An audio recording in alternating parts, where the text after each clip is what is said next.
បាទសួស្តីអ្នកឡានទាំងអស់គ្នាថ្ងៃនេះយកមកបន្តសាច់រឿងលេបផ្កាយភាគទី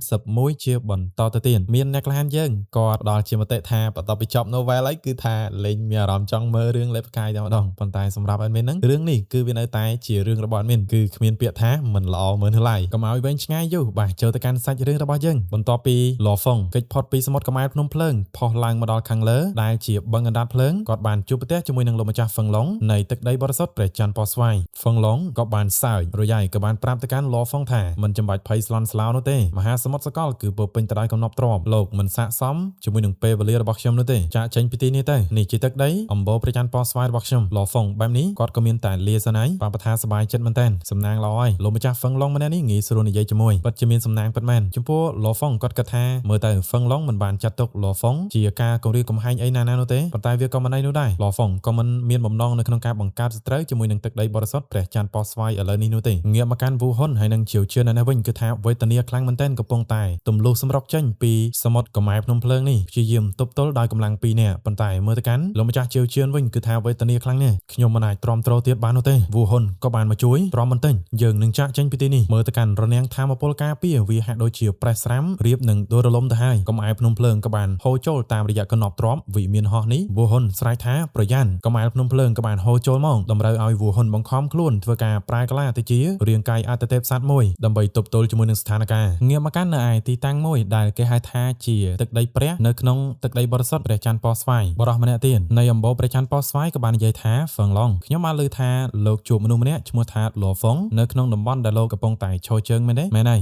យ៉ាងម៉េចតើលោកដឹងទេលហ្វុងបានប្រយ័ត្នជាមួយនឹងវូហ៊ុនជាមួយនឹងជាវជៀនហើយនឹងយិនធัวទៅទៀតយិនធัวរងរបួសធ្ងន់ចំណែកឯវូហ៊ុនហើយនឹងជាវជៀននៅនោះវិញជាប់នៅក្នុងសមុទ្រកម្សែភ្នំភ្លើងវាសនារបស់ពួកគេមិនតាន់ដឹងថាជាយ៉ាងណានោះទេព្រោះគេមានសមត្ថភាពបែបនេះផងទោះបីជាធម្មពលព្រះរបស់លហ្វុងខ្សោយជាងវូហ៊ុនក៏ដោយគេមានទ្រព្យសម្បត្តិដែលជាកណ្ដប់ទ្រព្យស្លាប់របស់គេនោះឯងវាមានអានុភាពខ្លាំងណាស់មើលទៅគេគួរតែស្ថិតនៅក្នុងទឹកដីដែលលោកគ្រប់គ្រងនេះគឺជាឱកាសកម្រណាហ្វឹងឡុងល្អតោះយើងទៅយកកណ្ដប់ទ្រព្យដែលជាស្លាប់ដ៏មានតម្លៃនោះទេងាកមកកាន់វូហ៊ុននៅនេះវិញស្ថានភាពគឺថាដដាបទៅដួសខ្លាំងមែនទែនបន្ទាប់ពីបានផ្លាស់ប្ដូររាងកាយទៅជាទម្រង់អត្តទេពសានគេបានពំនៅជាវជឿនឡើងពីសមុទ្រកម្សែភ្នំភ្លើងយ៉ាងដដាបទៅដួសទីបំផុតខ្ញុំរួចផុតមានជីវិតហើយមើលទៅកាន់ជាវជឿនវិញគេបានត្រឹមតែនិយាយនៅពាក្យពីរម៉ាត់ចុងក្រោយហៅឈ្មោះរបស់វូហ៊ុនបន្ទាប់មករាងកាយក៏បានរលាយបាត់ទៅបន្សល់ទុកតែកណ្ដប់ទ្រព្យរបស់គេតែប៉ុណ្ណោះអំបូរភ្នែកទេវភាពរបស់យើងយូរមកហើយមិនដែលមានសមាជិកណាម្នាក់ត្រូវបានសម្លាប់ដោយពូជសាសន៍ដតីទៀតនោះទេមនុស្សស្លាប់ប្រាក់លហ្វឹងដរាបណាយើងនៅរស់យើងនឹងធ្វើឯងសោកស្ដាយងាកមកកាន់ហ្វឹងឡុងនេះវិញគេក៏បានធ្វើដំណើរមកជាមួយនឹងគ្នារបស់គេដេញតាមទៅកាន់លហ្វុងឈប់សិនយីតាចាស់ម្នាក់នេះក្រែងមិនចាប់អារម្មណ៍ជាមួយនឹងកណ្ដប់ទ្រព្យរបស់លហ្វុងទេហើយអ្វីបានជាពួកគេដេញតាមពួកយើងម្ដងទៀតហើយលហ្វុងក៏ថាប្រហែលជាពួកគេលបលន់បន្ទាប់ពីបានឮពីអំណាចនៃកណ្ដប់ទ្រព្យដែលជាស្លាប់របស់ខ្ញុំហើយមិនចាំបាច់ភ័យខ្លាចនោះទេពួកគេមិនអាចធ្វើការ teleport ក្នុងខ្យល់ត្រជាក់នេះបានទេដរាបណាខ្ញុំមិនចេញទៅក្រៅពួកគេក៏មិនអាចដេញចាប់ខ្ញុំបាននោះដែរលោកម្ចាស់ម្នាក់នេះគាត់គិតថាតើលហ្វុងកំពុងតែលេងសើចជាមួយនឹងពួកគាត់មែនទេដោយគាត់បានឃើញថាលហ្វុងកំពុងតែវិលក្នុងខ្យល់ត្រជាក់ហ្នឹងប្រើប្រាស់នៅអាណាចក្រមាសរបស់គេដើម្បីរក្សាចម្ងាយរវាងពួកគាត់ហើយនឹងលហ្វុងឃើញបែបនោះហ្វឹងឡុងក៏បាននិយាយថាលហ្វុងស្លាប់ទាំងនោះវាគឺហួសពីកម្លាំងរបស់លោកខ្ញុំសុខចិត្តដោះដូរជាមួយនឹងកណ្ដប់ទ្រព្យកំពូលចំនួន3អតិពលនៃស្លាប់នេះគឺត្រូវបានផ្សព្វផ្សាយរៀលដាលទៅហើយមានមនុស្សជិត100នាក់កំពុងតែកំណត់គោលដៅមកលើលោកដើម្បីដណ្ដើមយកស្លាប់ពួកគេទាំងអស់នោះមិនងាយស្រួលចរចាដូចជាខ្ញុំនោះទេណាលហ្វុងគ្រាន់តែស្ដាប់ឮនឹងក៏ជ្រេញដែរលហ្វុងខ្ញុំណែនាំឲ្យលោកគិតឲ្យបានប្រុងប្រយ័ត្នបន្តិចណានេះគឺជាទឹកដីបរិសុទ្ធព្រះច័ន្ទពណ៌ស្វាយរបស់ពួកយើងប្រសិនបើលោកបង្ខំពួកយើងពេកទោះបីជាស្ថាបនិកបថៅយៈមកក៏ដោយសូម្បីតែគេក៏មិនអាចការពារលោកបាននោះដែរលហ្វុងក៏បានថាម្នាក់ដើរតួជាល្អម្នាក់ដើរតួជាអាក្រក់បើចង់បានកណ្ដប់ទ្រព្យដែលជាស្លាប់របស់ខ្ញុំប្រើកណ្ដាប់ដៃមកដោះដូរទៅបញ្ចេញនៅឥទ្ធិពលនៃដែនពេញខ្សាច់អណ្ដាតភ្លើងទៅបន្ថែមធ្វើឲ្យពួកគេទាំងពីរហ្នឹងគឺថាមុខមិនសូវស្រស់ប្រមាណនោះទេប៉ុន្តែនៅកំឡុងពេលហ្នឹងក៏ស្រាប់តែលហ្វុងចាប់អារម្មណ៍ដឹងពីកម្លាំងមួយមនុស្សម្នាក់ក៏បានមកដល់ដោយនោះគឺជាវូហ៊ុនលហ្វុងឃើញថាអូវូហ៊ុននាងនៅរស់ទេយើងមកដើម្បីឲ្យឯងបង់ថ្លៃជីវិតរបស់ឯងនឹងឯងនាងក៏បានបញ្ចេញនៅកណ្ដប់ទ្រព្យរបស់នាងដែលទទួលបានពីជីវជៀនដែលបានស្លាប់ទៅហើយនោះដាវស្នូលពិភពលោកឥទ្ធិពលនៃកណ្ដប់ទ្រព្យបញ្ចេញជាពន្លឺខ្សែដាវជាច្រើនដេញតាមវាប្រហារទៅកាន់លហ្វុងហ្វឹងឡុងនោះវិញក៏បានដឹងដាវស្នូលពិភពលោកវាគឺជារបស់ជីវជឿនប៉ុន្តែពេលនោះវូហ៊ុនក៏បានតាក់ទងមកខ្ញុំវូហ៊ុនមើលទៅជីវជឿនគឺបានស្លាប់ហើយវូហ៊ុនក៏បានចំអមើលទៅដូចជាអិសរាជជនមកពីដែនដីបរិសុទ្ធព្រះច័ន្ទពណ៌ស្វាយមិនអាចធ្វើឲ្យបានចំពោះលហ្វុងដែរឥឡូវខ្ញុំមានយោបល់មួយពួកយើងរួមដៃគ្នាកម្ចាត់លហ្វុងចោលទៅចាំពិភាក្សាពីការបែងចែកកណ្ដប់ទ្រព្យនៅពេលក្រោយហ្វឹងឡុងងក់ក្បាលជាមួយនឹងគ្នាថាល្អតោះទៅជាមួយនឹងគ្នាពួកគេទាំង3នាក់ក៏បានសម្ដៅទៅកាន់ទិសដៅរបស់លហ្វុងគាត់ក៏ស សើច អាចធ្វើឲ្យអំបូរភ្នែកទេវភាពនិងទឹកដីពិសិដ្ឋព្រះច័ន្ទពណ៌ស្វាយរួមកម្លាំងគ្នាចាត់ការខ្ញុំនេះវាល្មមមកខ្ញុំអាចមានមោទនភាពបានហើយប៉ុន្តែចង់បានស្លាប់របស់ខ្ញុំវាមិនទាន់គ្រប់គ្រាន់នោះទេលហ្វុងគាត់ក៏បានកិច្ចទៅម្ខាងជៀសពីការដាក់សម្ពាធរវាងពួកគេទាំង3បាទអធិស្ឋានអ្នកទាំងនេះសូមធ្វើការកាត់បន្តិចគឺចង់និយាយអំពីគ្រប់វេភារបស់មីនឥឡូវគឺអ្នកទាំងនេះអាចចូលទស្សនាបានបើសិនបើចូលឥឡូវគឺនឹងទទួលបាននៅសាច់រឿងច្រើនដូចជា novel ក៏ដូចជាតុងហួរផងដែរគឺបានមើលច្រើនភាគតែម្ដងណាហើយតម្លៃនឹងគឺគ្រាន់តែកាហ្វេមួយកែវនោះទេអ្នកទាំងគ្នាសម្រាប់អ្នកស្រឡាញ់ novel គឺអាចមើល novel ក៏បានអ្នកស្រឡាញ់តុងហួរក៏មាននៅតុងហួរប្រហែលជា 3-4 រឿងផងដែរដូចជាលេបផ្កាយស្វែងរកអាទិទេព Coiling Dragon ឬក៏អ្នកចម្បាំងលហិននាគ្រានិងប្រហាអាទិទេពបើសិនជាអ្នកទាំងគ្នាចាប់អារម្មណ៍ក៏អាចឆែកនៅក្នុង description ត្រឡប់ទៅកាន់សាច់រឿងរបស់យើងវិញងាកមកកាន់សាលប្រជុំរបស់សម្ព័ន្ធហុងឯនេះវិញម្ចាស់ក្រុងហ៊ុនតុនក៏បាននិយាយថាលហ្វុងពួកយើងទទួលបានព័ត៌មានពីម្ចាស់សកលជាច្រើននៃដែនដីពិសិដ្ឋព្រះច័ន្ទពណ៌ស្វាយហើយបានប្រយុទ្ធជាមួយនឹងម្ចាស់សកលចំនួន3នាក់នៅក្នុងចលងសម្រាប់ព្រះមែនទេលោកម្ចាស់ដទៃទៀតគឺពិតជាភ្ញាក់ផ្អើលខ្លាំងមែនទែននេះជាការពិតលហ្វុងខ្លាំងម៉េះឥឡូវនេះបន្ទាប់ពីលហ្វុងបង្ហាញខ្លួននៅក្នុង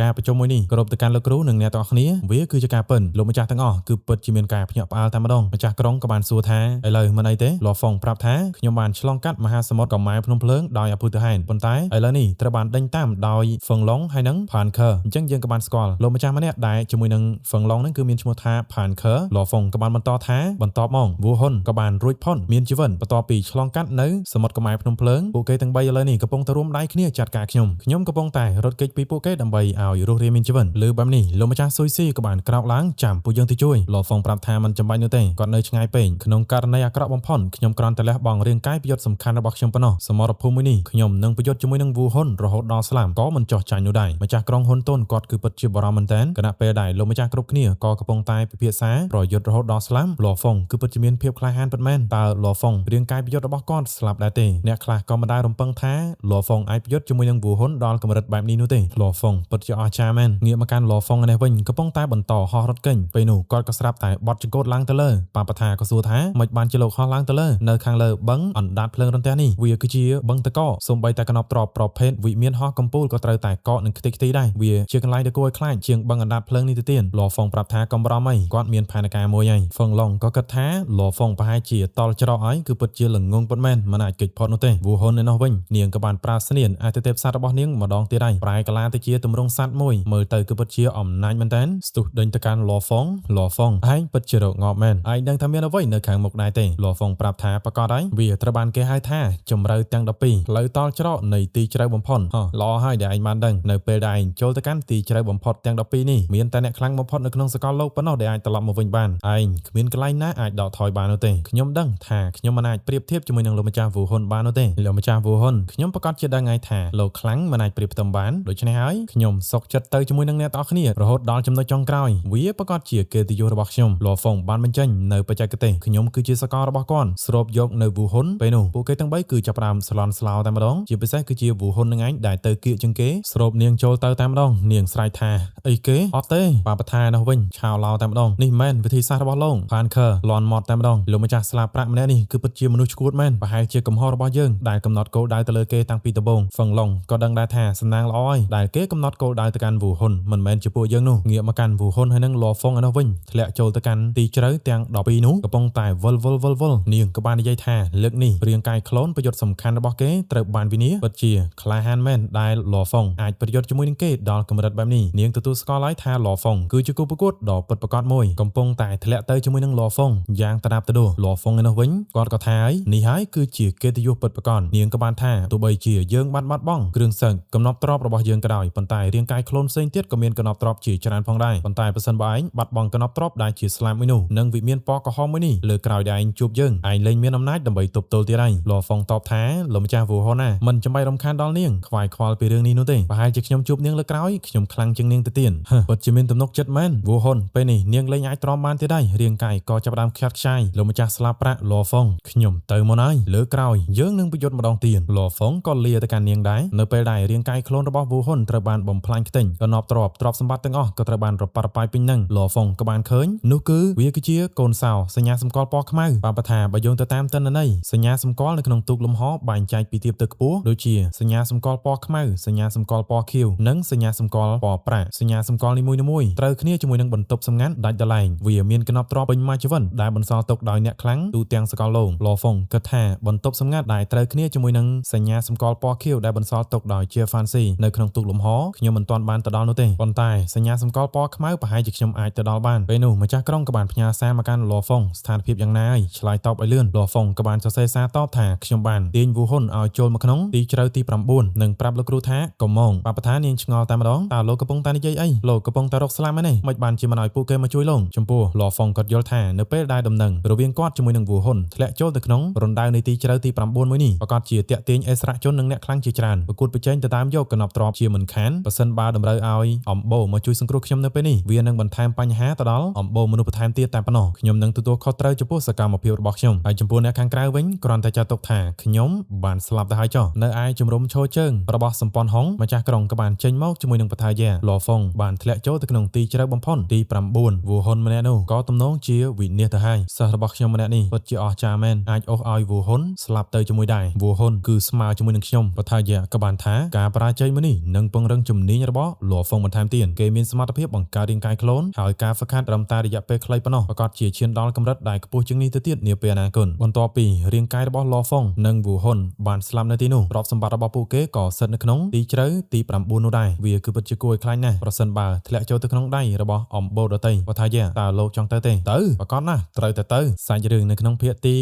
231ក៏ត្រូវបានslash ត្រឹមតែប៉ុណ្ណឹងកុំភ្លេចជួយ subscribe និងចុច like នៅវីដេអូមួយនេះឲ្យadminម្នាក់មួយផងអរគុណច្រើនយើងចាំជួបគ្នានៅវីដេអូក្រោយ